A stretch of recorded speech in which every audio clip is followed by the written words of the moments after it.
Ông Trịnh Văn Quyết bệnh nặng, nguy cơ tử vong cao, xin hoãn hầu tòa. Hội đồng xét xử cho biết, theo trại tạm giam T16, bị cáo Trịnh Văn Quyết đang phải điều trị, theo dõi sát sao trong bệnh viện do sức khỏe yếu, nguy cơ tử vong cao, thở oxy thường xuyên, thở máy không xâm nhập.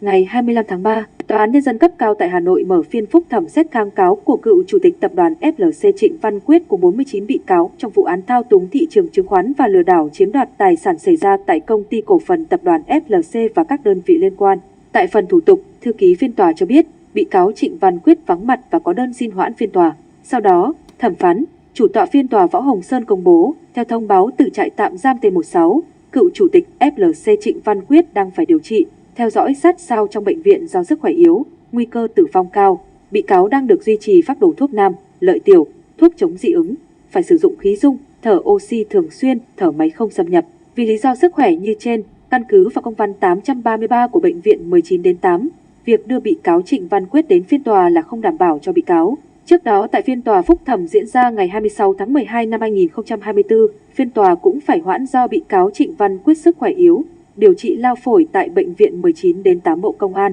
Trước đó, vào chiều ngày 5 tháng 8 năm 2024, Tòa án Nhân dân thành phố Hà Nội đã công bố bản án sơ thẩm đối với cựu Chủ tịch Tập đoàn FLC Trịnh Văn Quyết cùng 49 bị cáo trong vụ án xảy ra tại Công ty Cổ phần Tập đoàn FLC và các đơn vị liên quan. Theo đó, Hội đồng xét xử sơ thẩm tuyên phạt bị cáo Trịnh Văn Quyết 21 năm tù đối với hai tội lừa đảo chiếm đoạt tài sản và thao túng thị trường chứng khoán. Cùng bị kết án về hai tội danh này, Trịnh Thị Minh Huế bị tòa tuyên phạt 14 năm tù, Trịnh Thị Thúy Nga bị áp dụng 8 năm tù. Ngoài ra, bị cáo Trịnh Văn Quyết phải bồi thường cho các nhà đầu tư mua cổ phiếu ROT là 1.364 tỷ đồng, phải truy nộp số tiền 500 tỷ đồng thao túng chứng khoán. Như vậy, tổng số tiền mà ông Quyết phải khắc phục là hơn 1.800 tỷ đồng. Bản án sơ thẩm ghi nhận gia đình bị cáo đề nghị dùng toàn bộ tài sản để khắc phục hậu quả cho ông Trịnh Văn Quyết. Đến nay, tổng số tiền anh em cựu Chủ tịch FLC đã nộp khắc phục hậu quả vụ án là gần 973 tỷ đồng. Theo bản án sơ thẩm, từ tháng 5 năm 2017 đến tháng 1 năm 2022, Trịnh Văn Quyết chỉ đạo em gái cùng đồng phạm mượn danh nghĩa của nhân viên,